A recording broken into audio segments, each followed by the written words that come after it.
अगस्त 1947 एक ट्रेन पाकिस्तान पहुंचती, मगर उसमें जिंदा मुसाफिर तकरीबन कोई नहीं था। डब्बों में सिर्फ खामोशी थी, खून था और वो ख्वाब थे जो हमेशा के लिए टूट चुके थे। ऐसी कई ट्रेनें तकसीम हिंद के दौरान दोनों तरफ पहुंची, जो इस साहने की खौफनाक अलामत बन गई। आखिर ऐसा क्या हुआ कि आजादी का जश्न चंद ही दिनों में इंसानी तारीख का सबसे बड़ी हिजरत और खून रेजी में बदल गया। आए चलते हैं 1947 की उस हकीकत की तरफ जो लाखों मुसलमान खानदानों ने अपनी आंख से देखी।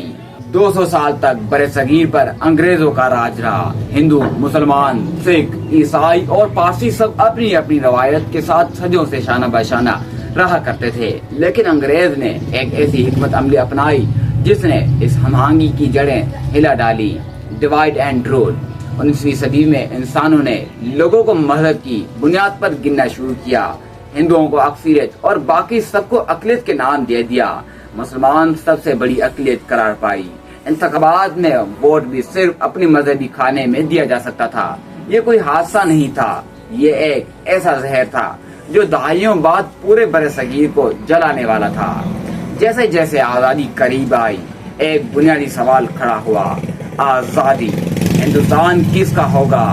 गांधी और नेहरू एक मुत्तहिदा हिंदुस्तान चाहते थे, लेकिन मोहम्मद अली जिन्ना जो मुसलमान अकलियत की नुमाइंदगी कर रहे थे, एक तल्ख हकीकत को समझ चुके थे। उन्होंने देखा कि नौआबादियात निजाम ने जो दरारें डाल चुके हैं वो इतनी गहरी हो चुकी हैं कि एक मुस्तका वतन भी मुसलमानों के सियासी, मजहबी और सकावती हुकूक महफूज रखना मुश्किल है। यही से दो कौमी नजरिया जन्म लेता है, एक अलग वतन पाकिस्तान। 1947 में बरतानवी वायसराय ने ऐलान किया, आजादी अगस्त में आएगी, मगर सरहद कहाँ खींची जाएगी इसका फैसला करने के लिए सिर्फ 5 हफ्ते दिए गए एक ऐसे शख्स को जिसने पहले कभी हिंदुस्तान का रुख तक नहीं देखा था। पुराने नक्शों और गलत मर्दमशुमारी के सहारे पंजाब और बंगाल को ने बैठा। नक्शा आजादी के 2 दिन बाद 17 अगस्त को सामने आया।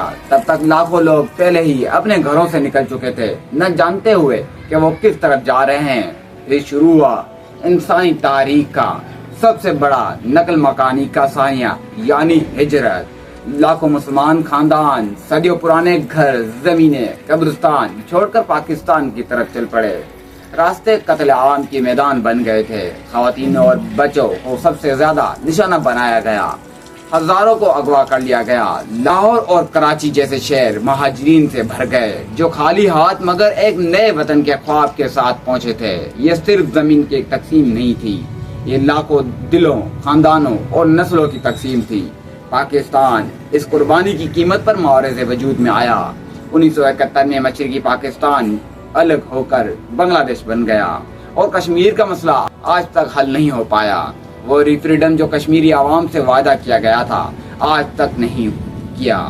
79 साल गुजर चुके हैं, मगर तकसीम की वो चीखें जो बिछड़े खानदान और नामुकम्मल वादे आज भी हमारे इज्तिमाई यादाश्त का हिस्सा बन चुकी हैं। पाकिस्तान सिर्फ एक नक्शे की लकीर नहीं, ये एक उन लाखों कुर्बानियों का नतीजा है जिन्होंने एक आज़ादी शनाख्त की ख्वाब को जिंदा रखा। अगर आपको ये वीडियो इन्फॉर्मेटिव लगी हो तो इस चैनल को सब्सक्राइब करें और बताएं आपके खानदान की कोई तकसीम की कोई कहानी। मिलते हैं किसी ऐसी इन्फॉर्मेटिव वीडियो में, तब तक के लिए अपना ख्याल रखें। अल्लाह हाफिज।